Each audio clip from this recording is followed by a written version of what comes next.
यहाँ पे आया है आप लोगों को ये बताने के लिए कि हम जो है 16 अप्रैल को पेंशन संवैधानिक मार्च, इंग्लिश में बोलेगा तो पेंशन कॉन्स्टिट्यूशनल मार्च, हम लोग 16 अप्रैल को रखा है।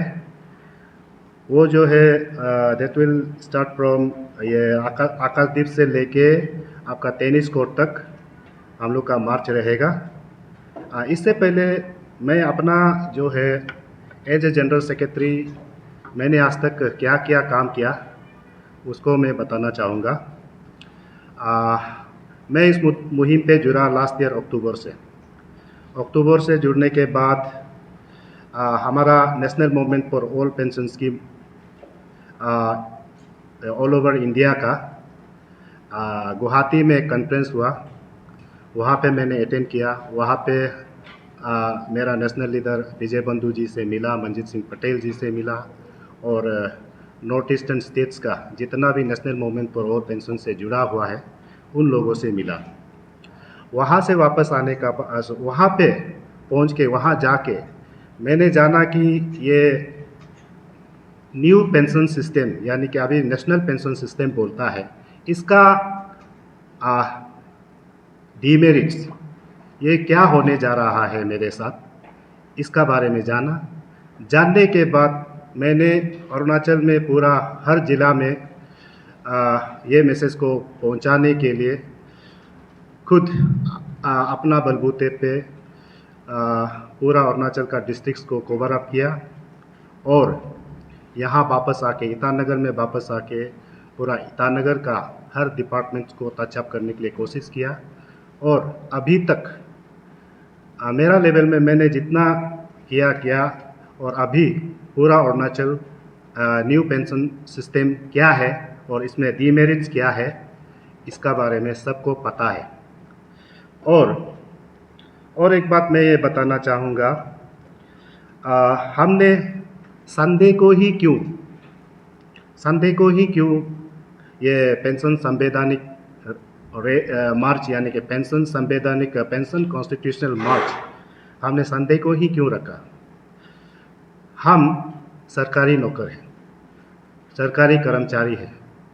सरकारी कर्मचारी होते हुए हम सरकार का कामकाज में कोई बाधा नहीं पहुंचाना चाहता है, कोई हिंड्रेंस नहीं पहुंचाना चाहता है। इसीलिए हमने संडे को चुना पेंशन संवैधानिक मार्च के लिए।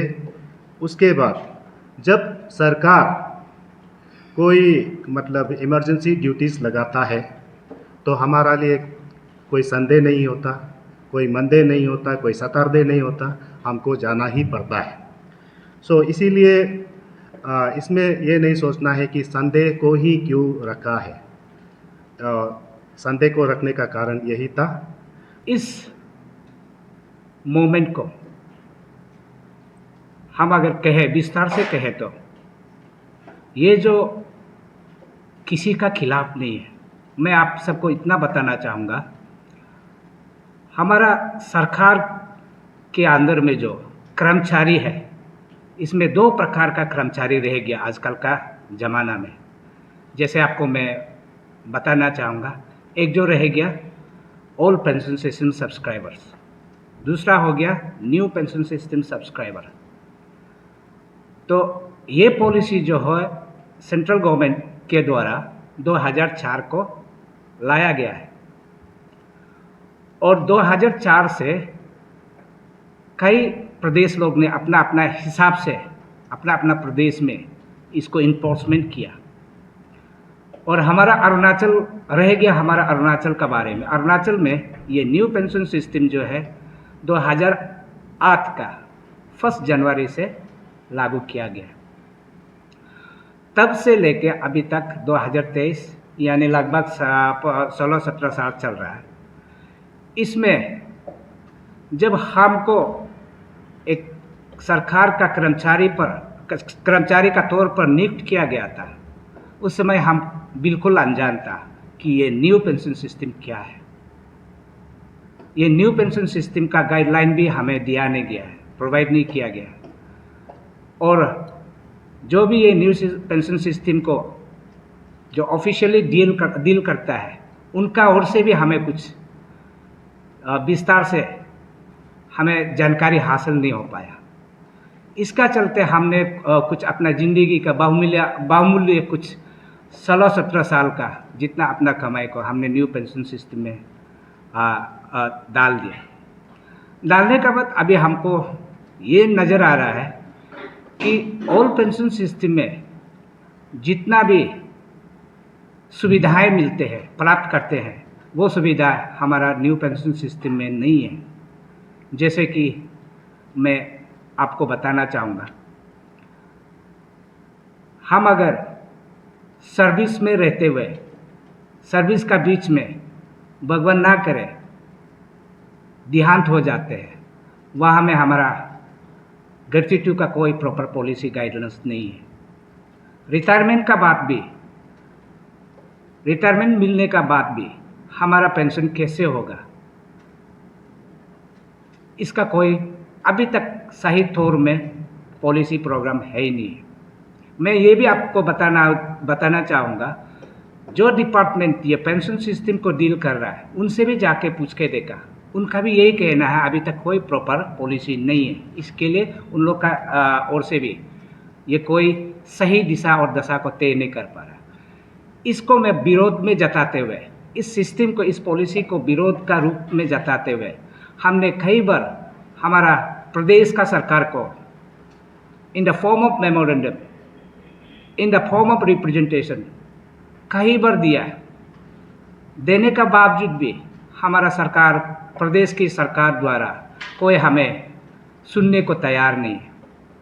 इसका चलते हमने आपका यहाँ फ्रेश का माध्यम से मैं सरकार को मेरा आवाज़ को पहुँचाना चाहता हूँ। देखिए, मैं शुरू से ये कहा, ये जो है एक मुहिम है, ना ही किसी गवर्नमेंट का खिलाफ है, ना किसी पॉलिटिकल पार्टी का खिलाफ है, ना किसी इंडिविजुअल ऑफिसर का खिलाफ है। ये हम केवल अपना हक को मांग रहा हूँ। इस हक को मैं पाकर ही रहना चाहूँगा, क्योंकि आने वाला कल को जब मैं जिंदा हूँ, जब मैं तंदुरुस्त हूँ, मैं सरकार को अपना बहुमूल्य 30-35 साल का सर्विस दे रहा हूँ। मेरा बुढ़ापा का समय में इसी सर्विस का सहारा हमको लेके जीना है। मेरा रिटायरमेंट का समय में हमको सही मायने में अगर सहारा नहीं मिलता है, तब हम क्या करेगा, ये चिंता हमें खाए जा रहा है। इस चिंता को मैंने आप लोग को आपका माध्यम से मैं सरकार तक आवाज़ को पहुंचाना चाहता हूँ। इसके लिए मैं सभी वर्गों का, जनजाति को एक थे दिल से एक अपील करना चाहता हूँ। देखिए, हम आज एक सरकारी का कर्मचारी होते हुए असंतोषी जता रहा है। इसका मतलब आपको भी समझना है, कल को आपका आने वाला पीढ़ी का कोई इसमें पॉलिटिकल लीडर का हो या ऑफिसर का हो या आम आदमी का हो, किसी ना किसी का तो बेटा बेटी या भाई बहन, आप सभी का तो कोई ना कोई सरकार का कर्मचारी का तौर पर तो नियुक्त होंगे। उनका भविष्य आपका हाथ में है। इसलिए मैं आप सभी से अपील करना चाहता हूँ, आइए हमारा मुहिम को आप साथ दीजिए। हमें आपका सहारा का ज़रूरी है। आप अगर साथ अभी इस मुहिम को, आपका आवाज़ अगर बुलंद का साथ हमें साथ न देता तो शायद ये मुमकिन ही नहीं होगा कि ये सक्सेस होगा कि नहीं। इस बात पे मैं आपको फिर एक जोर देना चाहूँगा। देखिए, मैं शुरुआत से ये बोला हूँ, इस नाराज़गी को जताने के लिए हम लोग ने कई प्रकार का हथकंडा अपनाया है। जैसे बताना चाहूँगा मैं, 1 जनवरी 2023 को हम लोग ने एक मुहिम शुरू किया, ब्लैक बैच पहन के ऑफिस में ड्यूटी किया। That was the first step we protest to the government of Arunachal Pradesh। हमने एज मार्क ऑफ प्रोटेस्ट में गवर्नमेंट ऑफ अरुणाचल प्रदेश को संदेश पहुंचाने का कोशिश किया।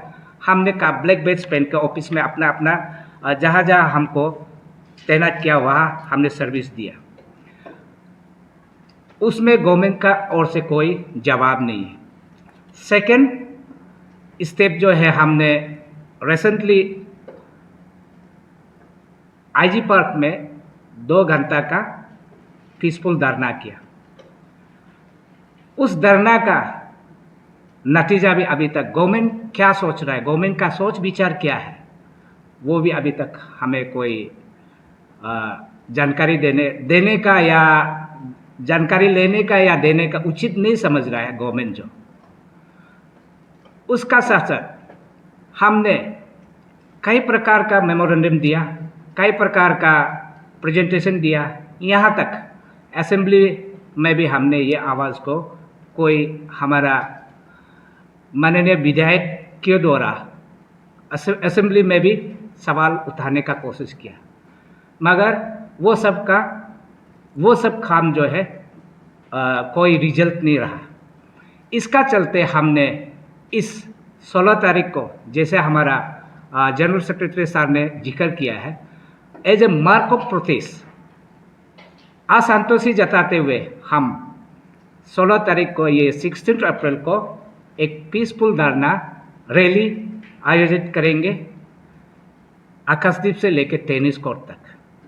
उस पीसफुल रैली में मैं अपील करता हूं एज ए वाइस प्रेसिडेंट सभी वर्गों का, सिविल सोसाइटी से, जितना आप अभी मेरा जो मीडिया ब्रीफिंग को सुन रहा है, आप आइए, ये मुहिम में जुड़िए, हमें साथ दीजिए। कल को ऐसे ना हो कि आपका बेटा बेटी भी यहाँ इस झंझट में रह के, इस दलदल में रह के अपना फ्यूचर को कोसे। भला इसमें है, हम आवाज़ उतार रहा है, इसी समय में है आपका आवाज़ हमारा साथ दे, और इसी उम्मीद का साथ में आपको ये मेरा बात को विराम करना चाहता हूँ। आप आएंगे और हमें साथ जरूर देंगे। थैंक